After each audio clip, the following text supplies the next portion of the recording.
chat. She did that intentionally.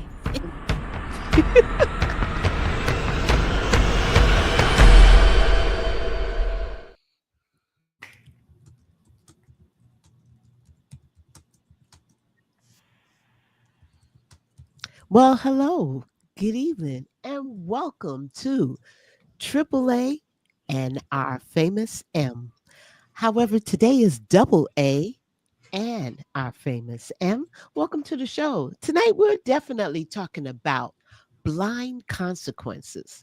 Blind consequences is definitely something that the ladies here and myself will go a little deep into so we can understand. As you know, our famous reporter is here, Jazzy, and she will provide you with great comments. Remember to like and subscribe. If I don't say it, please pass it on. We have Andrea sitting in the desk tonight and also Mo. Anitra is MIA, but she will be back once again. So let's get right into it. So, ladies, the topic is blind consequences. And I'm going to go to Momo tonight because, Mo, when you hear that topic, what does it hit your spirit saying? Well, when I hear that, I think about the useless loss of life, all of the consequences that are going to result from this action that does not have a purpose. And so when you rush in and you don't know what you're doing, you have no idea what the outcome is. That's the blind consequences. You're blind to it. You're blind to how it's going to affect everybody. And that's where it hits me. It makes me angry because it's so unnecessary. Things are going to happen that don't need to happen. Absolutely. And I'm kind of glad that you're nailing it from our perspective. y- You know, you know, from our perspective, it's very discerning because so many lives lost, as you indicated, but we don't even have an exit strategy. He said, "Oh, 5 weeks." He doesn't know that. You know, And why He, would we he allow can't it? count Well, either. Andrea, let's hear from you. Well, I'm disappointed in the fact that he really doesn't realize the blind consequences of his actions and just going into war and without talking to Congress and in Congress, even after you go to them after he does it, they say okay anyway. I'm like, see, they're gonna kill us. See, and we already had 9/11. We already had September 11th, and I'm not looking for a replay of that. And I think something's gonna happen. He's got me scared now. I haven't been to sleep since Biden left. I hmm, hear you, hon. I hear you. But let's welcome in also Angry Army Vet. Hey, beautiful. We missed you a couple of days, but welcome back. She's out reporting. And we do have Katie. Hey, Miss Katie. Yes, hi, Katie. So let's see what Miss Katie is saying. But Andrea, you definitely hit the nail on the head with that. Absolutely. We don't know where he's going. And Katie says, And it's I just a feel like, distraction. yeah, from the Epstein files, and we definitely gonna hit on it. But Katie indicated, I feel like we're so screwed with these people. They're trying to kill us all. I hear you, Kate. I hear you. I mean, they was already killing us with the gas prices and the food costs, and then they want to build the Riviera in Gaza. When I looked at the map in the way that, say, Joy Reid presented her show on Saturday, I'm like, they just trying to take over the Middle East, and they want the rich and famous all to go over to Gaza and play. How you gonna play on top of all them dead bodies? That's terrible. Well, here's the thing, and this kind of touches on what Jazzy said, that she feels like she's been lied to a lot, and people don't know the history. And I know what you're talking about, Andrea. The I think it was Joy Reid that had, when she went all the way back to 1953, Iran was a democracy.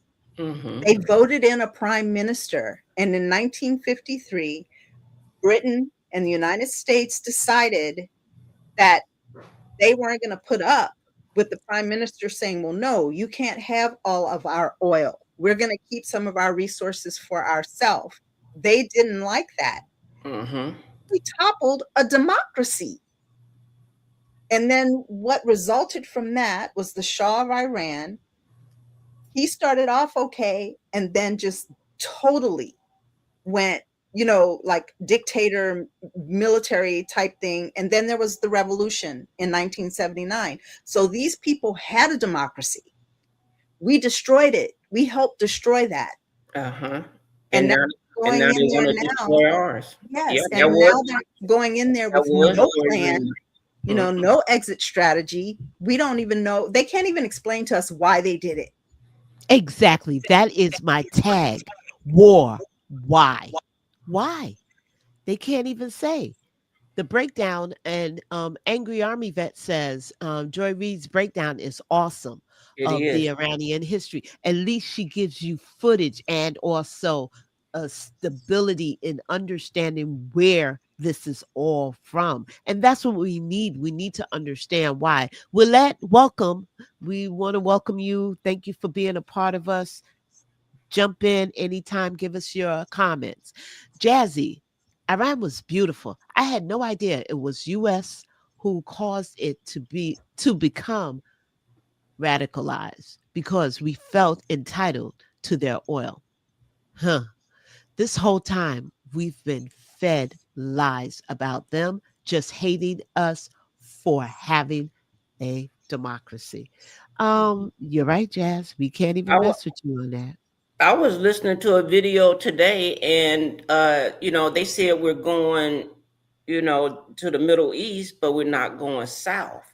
And they said that's because he does have that alliance with China already, and with North Korea, and with Russia, and they got that already. You know, they already got the people that are autocrats there, and now they just need to go to the Middle East to take over the rest of the world. No, That's what. we're not siding. Sorry, Andrea. We're not siding with anyone. We're just No, I'm only talking giving about facts. what Trump is, not No, us. No. She's commenting on the answering the comment. Oh, okay. Yeah, yeah, Sorry yeah. again. Yes, they were radicalized. They don't have a choice. The people do not have a choice. They're living under a dictatorship. Hmm. And yes, those people were radicalized. But what we're saying, we're not siding with the Ayatollah. Nobody is shedding a tear that he's gone. He was awful, awful.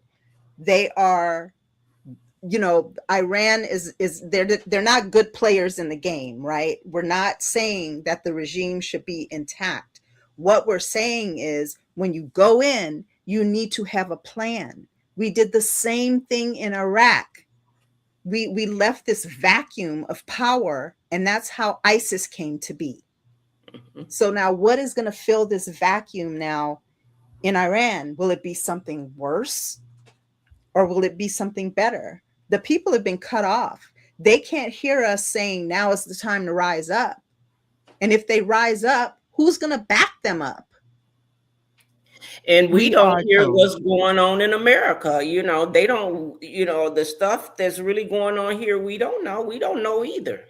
They Trust might me. know about it there, but we don't know about it here. They probably knew they was going to get bombed and we didn't know it. Right. But Tone, we are on the side of America because we are here. We live here. We put all of our goals and future in America. So, yes, we are talking about America first.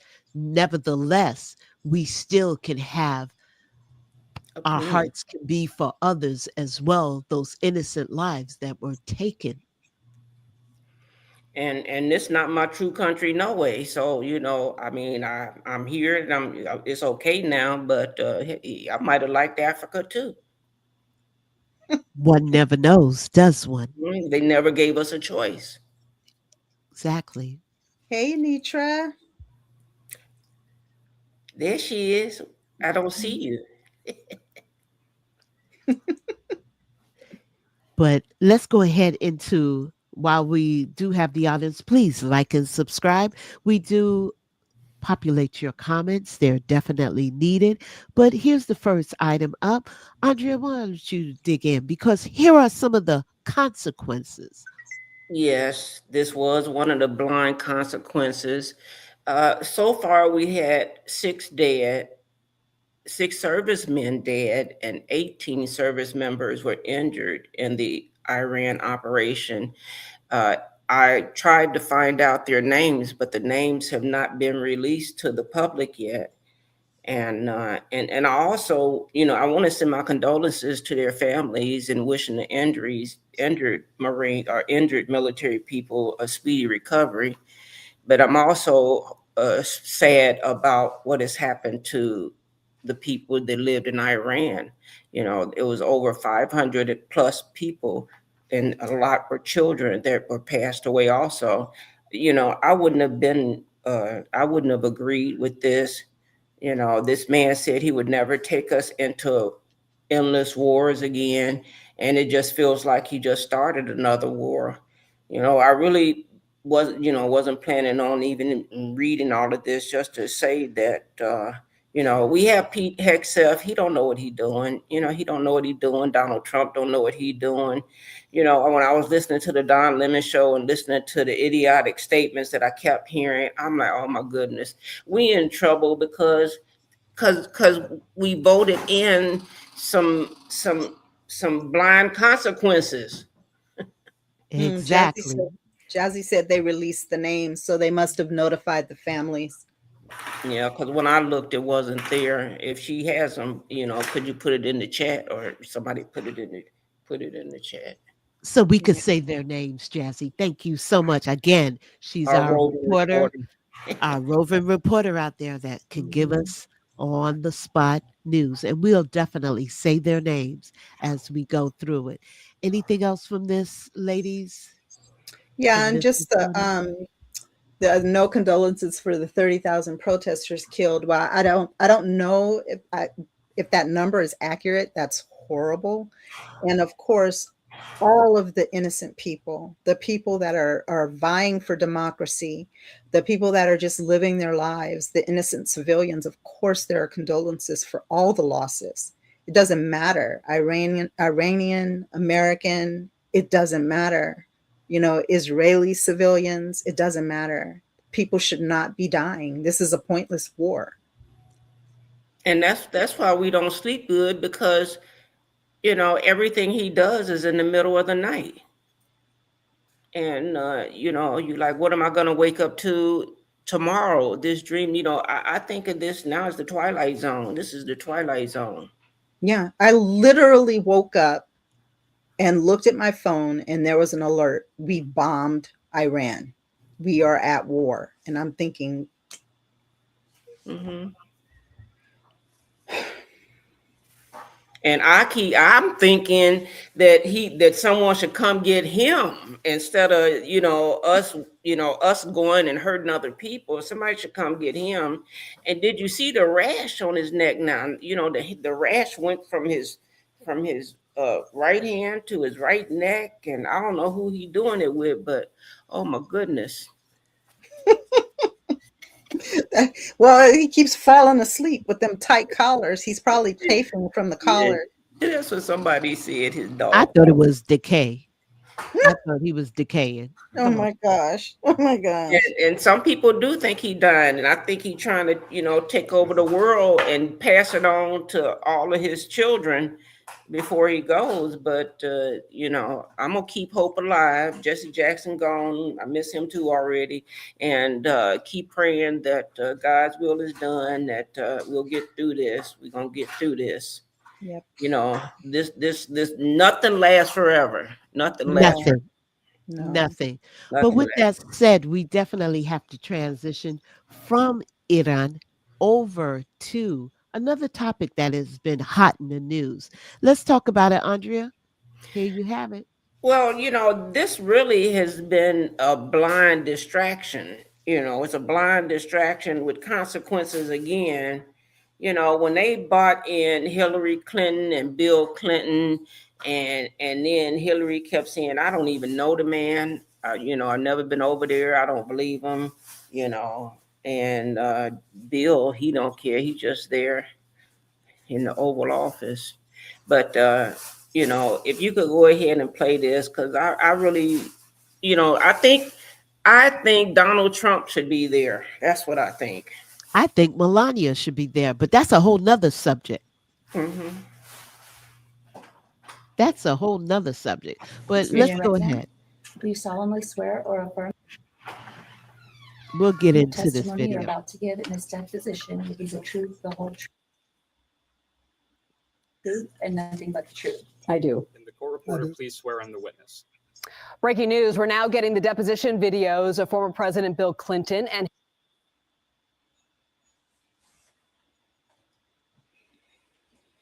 his wife, former Secretary of State Hillary Clinton. The couple each face tough questions from the House Oversight Committee investigating Jeffrey Epstein last week. Take a listen to one moment from Bill Clinton's deposition where he describes his interactions with Epstein.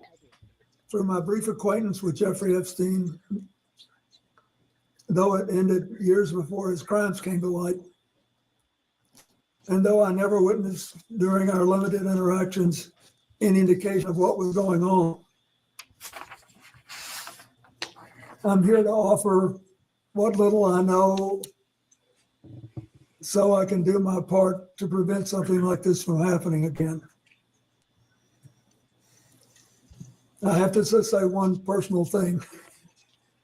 Since Hillary came in yesterday, she had nothing to do with Jeffrey Epstein. Nothing. I want to bring in CBS News legal reporter Katrina Kaufman live for us. Katrina, that video just came down moments ago. We're still going through it, but what stands out to you so far? So yes, we are pouring through these deposition videos now. A few moments that have stood out so far are there's one where former President Bill Clinton is asked about the note that he wrote Jeffrey Epstein in that birthday book that came out. There was also something that appeared to be from President Trump. And former President Clinton said that he did, in fact, write that letter, and he thinks that he was asked to do it by a member of his staff, he said. So he did confirm that. He was also asked a lot of pointed questions, like, did he ever have sexual activity with someone introduced to him by Ghislaine Maxwell? He said no. He also said that he wasn't aware of any young girls who were under 18 on the plane when he was with Jeffrey Epstein. He said that he had a much more extensive and long relationship with Ghislaine Maxwell too, and said that it was hard for them when they learned about her crimes and her involvement with Jeffrey Epstein and his crimes. He also said that he never saw Jeffrey Epstein do anything suspicious. And both Bill and Hillary were asked about a series of names, whether they recognized them, people who have come up in the Epstein files, also very pointedly about Huma Abedin, a former top aide of Hillary Clinton's. So these are very long. We're going through all of them, but those are a few moments so far that have stood out. And I'm curious because it's important. Let's take a break. Go ahead, Andrea.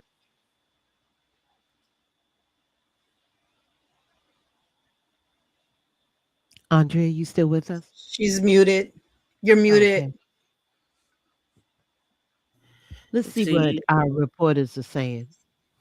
Well, I was saying that it's still a little more information, and it was so long that this one is probably only about 3 minutes long total, and I think it's worth listening to. But I still say that Donald Trump should be here. Okay, let me continue with the video. To note that Bill and Hillary Clinton were each deposed on different days. What are the key moments that you're looking for in Hillary's deposition? I mean, with Hillary, she said afterwards that she was asked more times than she could count if she knew Jeffrey Epstein. As you put in that clip, something that Bill Clinton said is that this was personal, that he understood that he had to answer questions, but he did not understand why they had to bring in Hillary, who really had no ties to Jeffrey Epstein. We know that the conversation with her, she said, really went in some very different directions. She was asked about UFOs. She was asked about a conspiracy theory called Pizzagate. And I think we can take a listen to what she had to say about that. Pizzagate was totally made up. It was an outrageous allegation that ended up hurting a number of people, that caused a deranged young man to show up with his assault rifle and shoot up a local pizzeria. I can't believe you're even referencing it. You should be. There are connections to the language. Well, QAnon people believe there are. So I don't know what have QAnon at people it. believe. Have at it. But you've accused certain parties, and I think even right now today, of promoting slow walking or information in ways that fuels conspiracies. In your view, did any Epstein-Maxwell related investigations or file handling pre or post 2019 contribute to or intersect with the spread of Pizzagate style theories about Democrat figures? Objection. I have no way of answering. That is the most speculation. ridiculously. Have you or your representatives identified any Epstein file content that has been misinterpreted online to revive those claims? And I think really when we're looking through Hillary Clinton's deposition, I'm going to be looking to see whether any real information came out of this that will help with the investigation of Jeffrey Epstein. You know, she spent many hours in there, about as many hours as her husband, who did in fact appear in those files. What actually came of this deposition? Yeah, you've definitely had your work cut out for you, Katrina. There's a lot of hours to go through today. Thank you so much for that report. Okay. Well, you know, Hillary had no business being there, and this video really leads to the next video that do the first ladies really need to be involved in this? You know, if they tell you they have no knowledge, or, you know, and you don't believe them, because a lot of times it's the men that are involved in this. I mean, I don't know any first ladies really that have done anything like this down through history. And I just want to make this aware that I think he went through so much trouble, these blind consequences. He knew it was time for him to be deposed, and he was trying to avoid it at all costs. At all costs, he does not want to be deposed. And I think he's going to have to face this one day. Before we go into the First Lady, Momo, you have anything you want to add? Well, I just think that this was embarrassing, actually, for the Republicans. First of all, if they really want people to think that they're taking this investigation seriously, they would have showed up when Lex Wessner was being questioned. He has more involvement with Epstein than Bill Clinton or Hillary Clinton. And that's why I feel like this is all just a dog and pony show. They know it. Yeah, they finally had a chance to get at the Clintons, and they thought that they would embarrass them, and they FAFO'd. And I think that this is going to backfire on them, because the deposition, I haven't looked fully at all of them, but I'm about halfway through Hillary's deposition, and she just made them look like fools. She's definitely seasoned. So let's talk about this. Should First Lady Melania Trump be deposed? And we'll come back with their comments. On these depositions, you did 3 rounds with Secretary Clinton yesterday. Said you asked a number of questions about former President Bill Clinton, including whether the former First Lady had any feelings about young women massaging her husband. Why did you ask that? Why was that important? Well, there were statements that have been made. I have to be careful about what I say because the transcript is not public yet, neither is the video from the interview. But statements have been made, I believe, publicly about President Trump and why he should be called in. And I think it's fair to ask questions about the standard of the types of people, who they are, and why they should be called in for the oversight committee. And I was making a comparison based on certain statements made yesterday, and making that clear that, you know, everybody should be treated equally, and did the same standard apply to her husband? That was the line of questioning I was going for. All right. And so asking her what she knew or how she felt about her husband, by that standard, would current First Lady Melania Trump be a fair witness before your committee? I don't believe so. And I don't believe that President Trump should be called before the Oversight Committee. He has answered questions. And the victims that I've spoken to actually exonerated President Trump. And so the victims I've spoken to and their family members have not exonerated people like former President Bill Clinton, who's denied being on the island. But I will bring out some documents today that show that Jeffrey Epstein was directing victims and or witnesses to deny he ever was at the island. And I think this is going to be, there are going to be a lot of people that need to come before the Oversight Committee today. This morning, I said that Howard Lutnick needs to come before the Oversight Committee. He should answer questions about his relationship with Jeffrey Epstein. I think these are all things that are on the table, Republican and Democrat alike, not Melania, not President Trump. Because of the information I've gathered talking to victims, I'm focused on getting justice for the victims, getting the facts right, and ensuring that the truth eventually comes out. There is this matter of the documents from 2019, these FBI documents of a witness interview who said that she was victimized by then citizen Donald Trump. Those documents not turned over by the Department of Justice. So do you have questions about those documents? Absolutely. And I actually wrote a letter to the DOJ. I've written a letter to the CIA and to the Southern District of New York about missing documents. My understanding is the DOJ responded, I believe yesterday, that those other documents are duplicates potentially. I'd like to know if that is the truth. And then the other thing is that my understanding is after that interview or a series of interviews, the FBI deemed the alleged victim not credible. I do not believe she received a settlement from the Epstein estate either. I've warned the media that 2019 and later, some of the claims in there are crazy and wild and insane. I'm even in the files after 2019, which is just oddly bizarre. But we've got to be careful, and we don't want to mention names on the floor, for example, that aren't real individuals involved. But I want to take everything seriously, and I'm not looking at this through a partisan lens. And when you see me come out with a list of people that need to be interviewed by oversight, you're going to see Republicans and Democrats alike. You're even going to see women who I believe were selling other women to Jeffrey Epstein.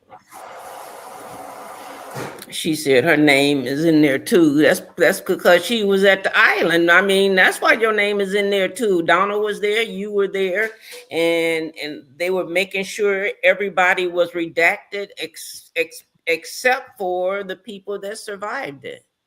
You know, they survived it, and it wasn't because of you they survived it. This is all crazy. She a survivor. Yeah. I agree with you, Katie. You know, she screams all the time. She uses that as her narrative, being an SA survivor. How then can you shield Donald Trump when he is mentioned over 38,000 times in the Epstein files? Yes, he should be deposed. He should be asked questions. And so should Melania. Melania had a previous relationship with Epstein even before she met Donald Trump.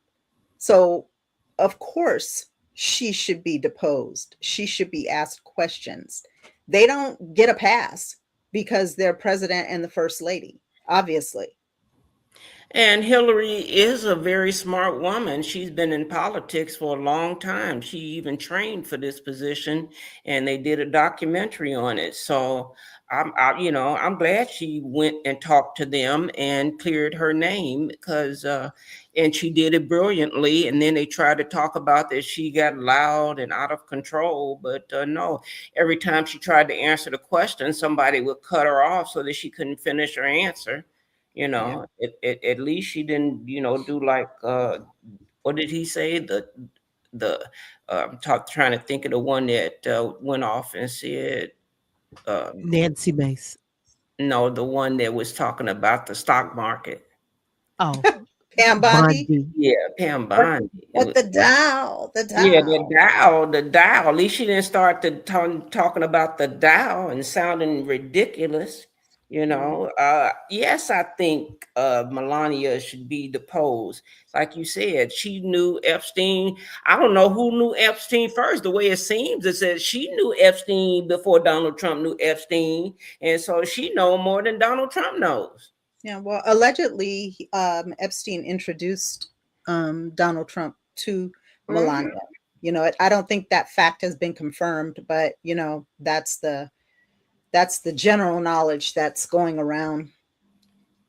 And all the pictures that he has redacted, we haven't seen the truth, and he started a war. He started blind consequences to get away from the truth. And the truth, if he don't tell it in this life, he gonna tell it in the next one. It's gonna come out, even if it takes a long time. I believe Lori King, I agree somewhere. with you. Lori King, I agree. Definitely. She doesn't act like an SA survivor. Absolutely not. It seems she has a hidden agenda. She's very That's how she acts, like she does have a hidden agenda. like she has a hidden agenda. Great feedback tonight. Definitely make sure you like and subscribe. This comment is off the chains. Thank you for sharing your feelings. No matter how it is, you don't have to agree with us. It is how you feel. Nevertheless, there is their side, our side, and the truth. And we usually fall in between there somewhere. But also, I would like to definitely get some of these reporters in. Hey, welcome to the show, Riley Davis. We have Lori King. Thank you for joining us. We really, really appreciate you guys coming on. Please make sure you like and subscribe because we need it in Thank order you, for us Lori. to continue. The Dow. Absolutely.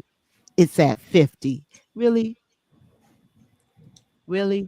Well, look, you know what? You just ignore that. Look at the way he spelled stupid.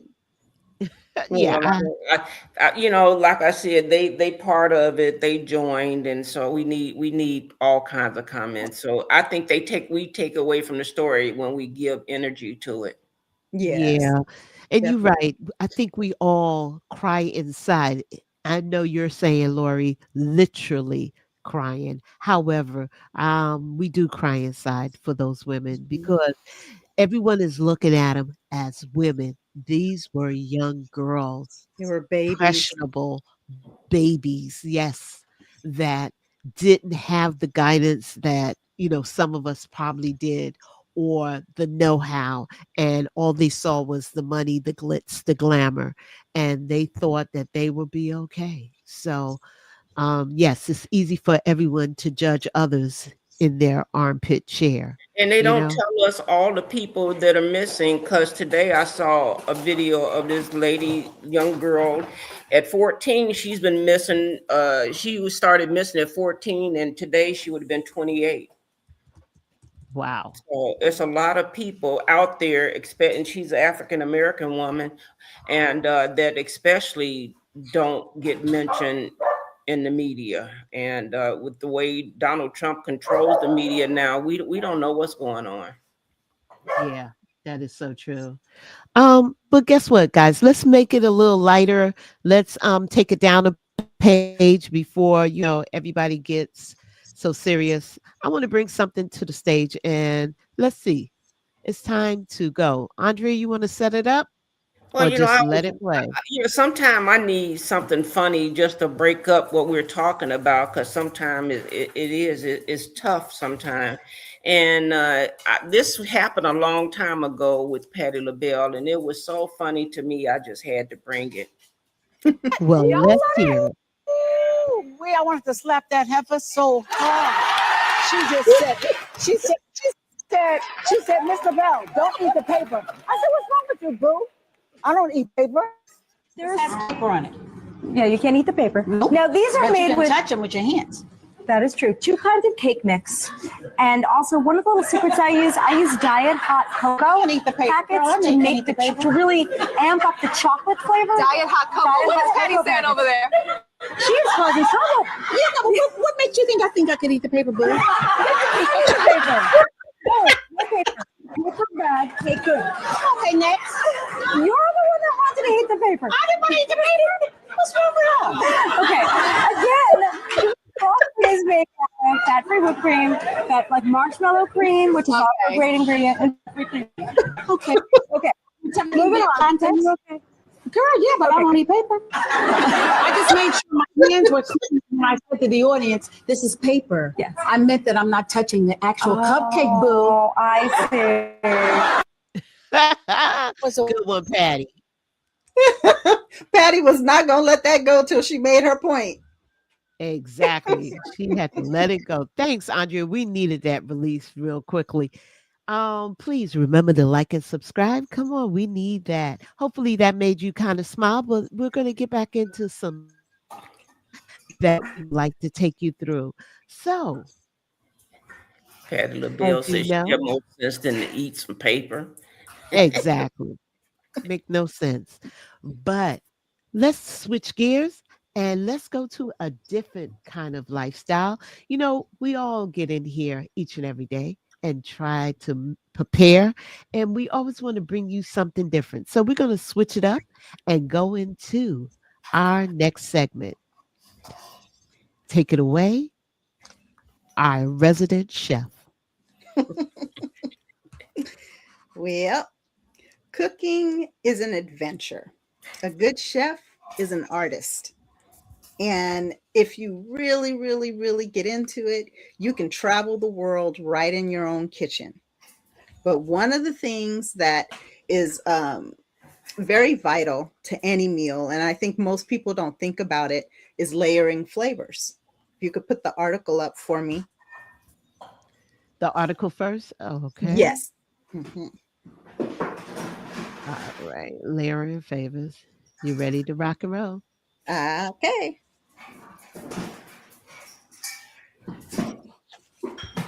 Okay. And of course, I'm not going to read the whole article, but you know, flavor is a secret ingredient that turns a simple dish into a memorable meal. But flavor doesn't appear all at once. It's built in layers. And usually you start with aromatics. And those are things like onions, garlic, shallots, leeks, fresh herbs. And what you want to do is you start off with those. And when you saute them in a little bit of olive oil or butter, you're bringing out of like the sweetness, the sugar in the produce that you're cooking. You want to cook it until it's light brown, and that brings out a sweetness. And that's like the first layer. When you go through that, you start with the aromatics and you want to saute those. Then you're going to develop the flavor further with seasonings. Now, this is where your salt, you know, your dry herbs, dry seasonings come in. You want to, you know, put those in there, and they're going to enhance that flavor. But that's the second layer of flavor, and it provides like brightness and contrast, especially like if you put fresh herbs at the very end, or lemon zest or citrus of some type. It just really brings out, you know, the flavor and also the look of the food. You know, we're very visual as people. And if something looks really, really good, sometimes it tastes even better when it looks great. Then once you get the seasonings in, that's when you get to the deglazing and the sauces. That's when you add your meats and things like that to the pot. You brown them, and you usually want to have it on a pretty high heat, because what you want is those little flakes on the bottom that people scrape off. You don't want to burn it, but all of those little bits and pieces on the bottom of the pot, when you add like chicken stock or wine or, you know, whatever liquid that you're cooking with, that's when all those flavors start to blend together. And then the very finishing touch is the final layer. You want to drizzle like olive oil. You want to put maybe just another little sprinkle of salt, maybe some lemon zest, if that's going to enhance the flavor of your meal, or some fresh herbs. And what that does is it brightens up the pot. You stir it all in, and there you have your adventure in cooking. And if anybody's ever cooked gumbo, that's a perfect example of how you layer flavors, because you're not going to dump everything in the pot all at once. You're going to do it in sections. And that's what it is. And the conclusion, I'll read that. Layering flavor transforms ordinary meals into memorable experiences by starting with aromatics, seasoning thoughtfully, deglazing for richness, and finishing with brightness. You create dishes that are complex, satisfying, and truly enjoyable. Explore the art of layering in your own kitchen, experiment with ingredients, and discover this technique can elevate everyday cooking. And like I said, cooking should be fun. It's an adventure. I have cookbooks from all different parts of the world, and every time you cook a different dish, it's like going on a trip, and it's fun. It's fun. So, my problem was I couldn't afford all the ingredients. Oh, yes, you can. Yes, I had 3 kids. I was like, okay, I got some ground beef and an onion. Well, there you go. And ground beef, an onion, and the pasta, and that was it. Okay, well, here's what you do. You got a little salt, pepper, you got some dried herbs, right? Mm-hmm. You caramelize those onions, bring out that sweetness. Then you're going to add the ground beef to that. You're going to, saute it till it's brown and get it, like a little bit of crispy. You're going to add some seasonings to it. Mm-hmm. And then you're going to put some liquid in it, preferably chicken stock or beef stock or some sort of stock. I don't like to cook with water. If a recipe calls for water, I ignore it. And I use like chicken stock or something like that. And then you throw your pasta in, right? And it's going to simmer. The pasta's going to soften. You can turn like everyday ingredients into a fantastic taste experience. All right, now, see, y'all listening? Yeah, it doesn't matter how little or how much you have in your cabinets. You can make something work all the time. Now, absolutely. So let's take a look at some of the videos. Yep. You ready? Yep. Store, there's a couple of things you can do with it. You can chop it really fine, put it in a cheesecloth, run water Pause it through for it, just a bring it second, out until the green is August. all gone, lay it out to dry. This video that's coming up, what I'm doing is I'm explaining how you preserve fresh herbs. Sometimes you buy a little bit too much, you don't need it all, and instead of just tossing it or leaving it in your fridge where it's going to wilt or something like that, there are ways to preserve it. And this video is explaining that. Okay, good. Dry cilantro, dry parsley, or the second way, which I'm doing right now, you put it in a blender with a little lime juice, lemon juice, a little bit of water, you puree it, and then you pour it into an ice cube tray and freeze it. And you've got little bulbs of cilantro or parsley, and it's about the equivalent of 2 tablespoons chopped real fine. There you go. That's a good idea. Mm-hmm. Yes, it is. Find yourself. Yep. Absolutely. Yep. Absolutely. And the next video is showing the other way that you can do it, where you can actually dry it out. If you don't want to freeze it that way, you can dry it out and make it like dry parsley. This is the method to do that. Interesting little tidbit about cilantro. If you're growing it in your garden, you have a patch, you might want to let some of it flower and seed, because the seed is coriander seed. 2 spices in one. Oh, I think I gave you the wrong video. I'm so sorry. Interesting little tidbit. I am so sorry. So what I'll do, I sent you the wrong video, August.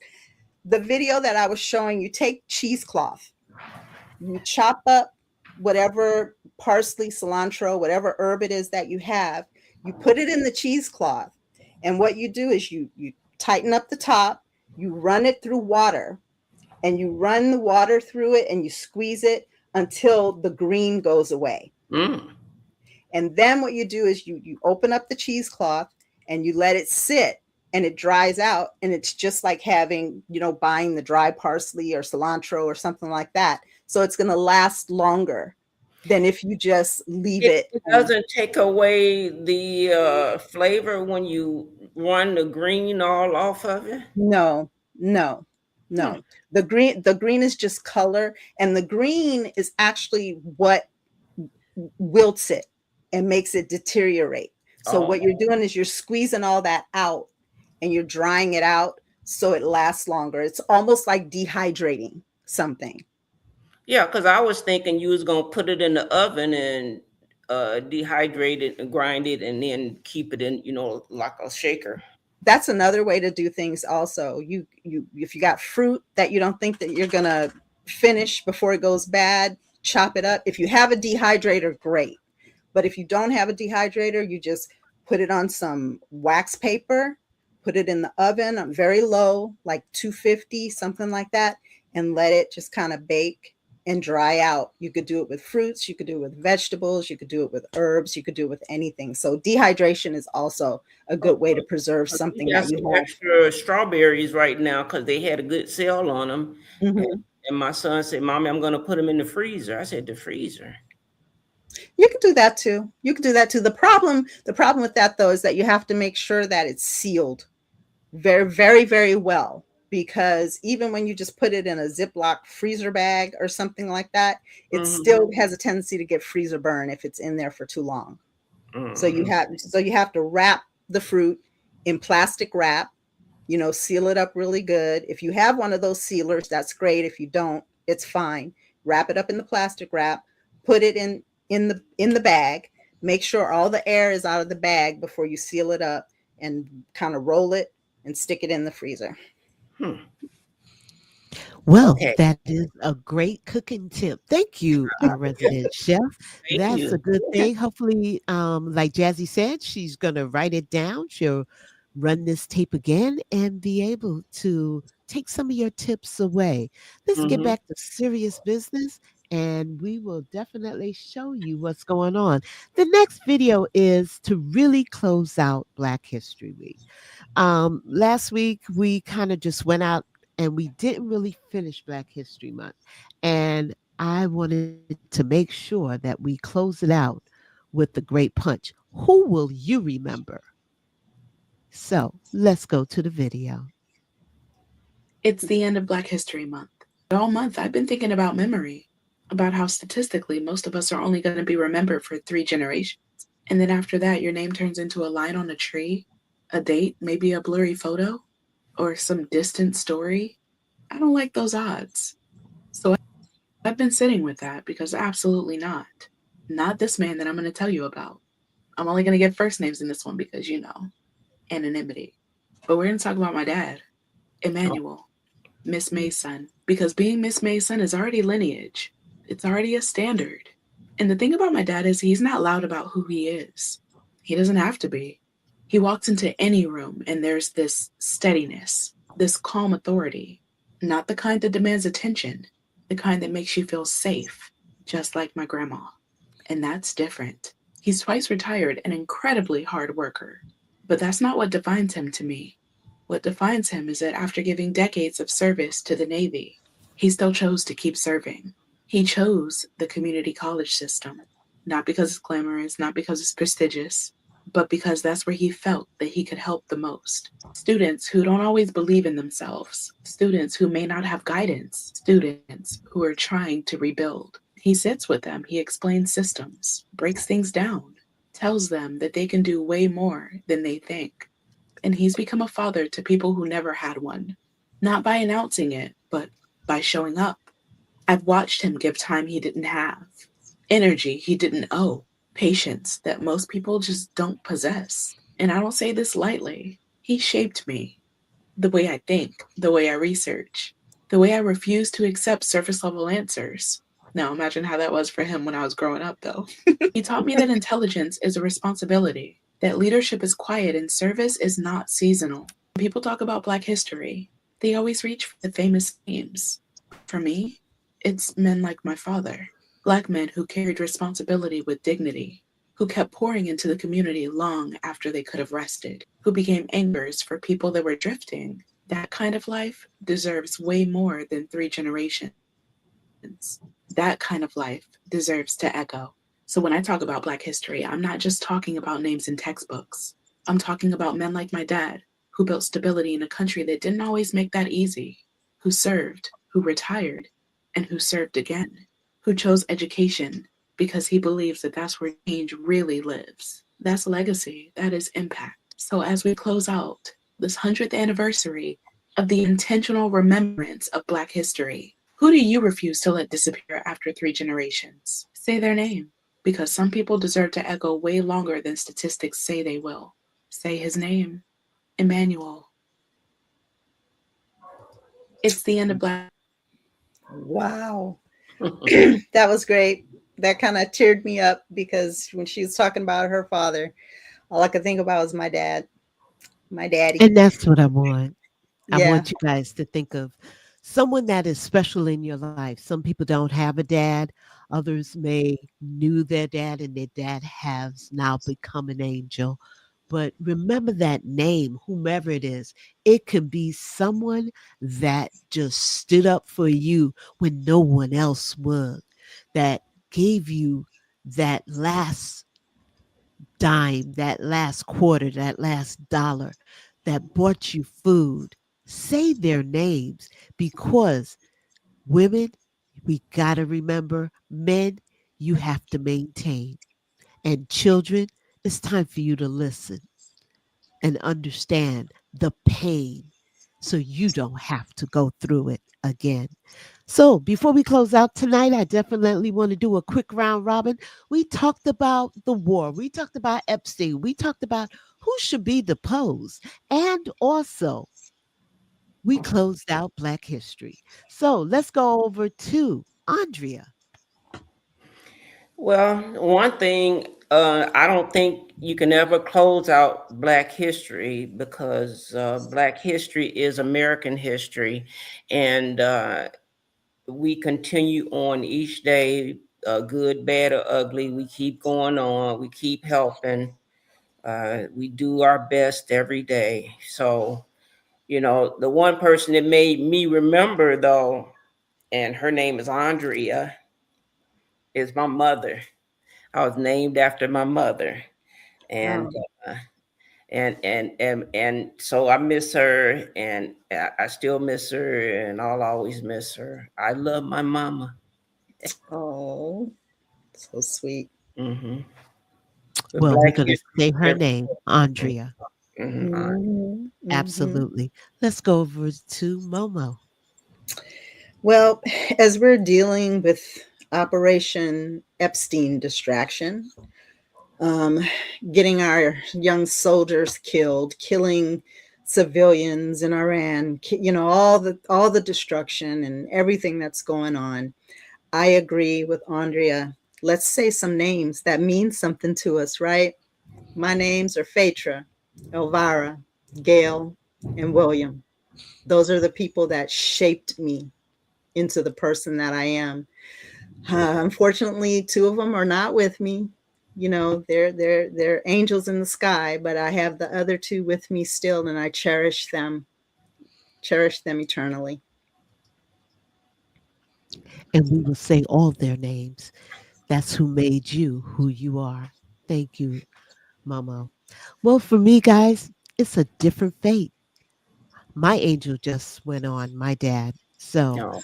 he is now an angel in the sky, but he will continue to look over us. And he didn't leave us without his words of wisdom. And I must say, he did it his way and without a cause. And if he felt that you can convince him, go ahead and try. That's how he did it. And you knew when you got to him because he will flash that smile. And that's when you know it is of you have defeated him in his thinking. But thank you everyone for being with us tonight. it is war, and we are at war, and we didn't ask for it. We didn't get a chance to vote. That's why we have Congress out there to help us. But hey, they just walked right into it. And no one talked about that tonight. No one really said, thanks, Katie. No one really said how great this country is when we don't have boundaries, and we need them.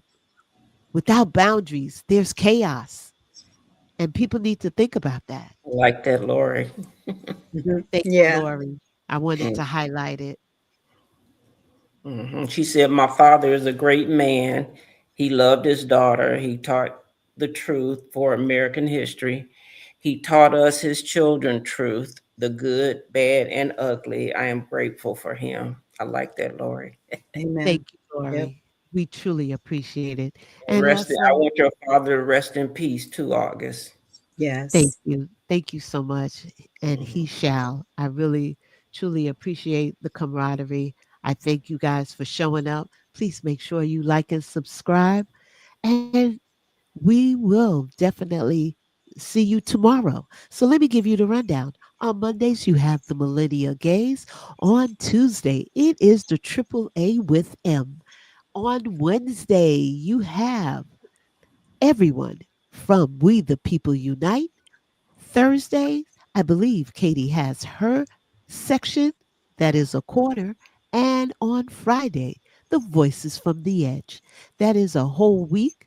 So please make sure if you can't catch us, you'll catch us Wednesday and Friday. We truly appreciate you and try to have a great Tuesday. It is And only Willette, the he beginning came over of from the the week. John Linda show. It is only the beginning of the week. Please like and subscribe and bring a friend next time. Enjoy your night. Bye. You. Bye-bye. We the people unite.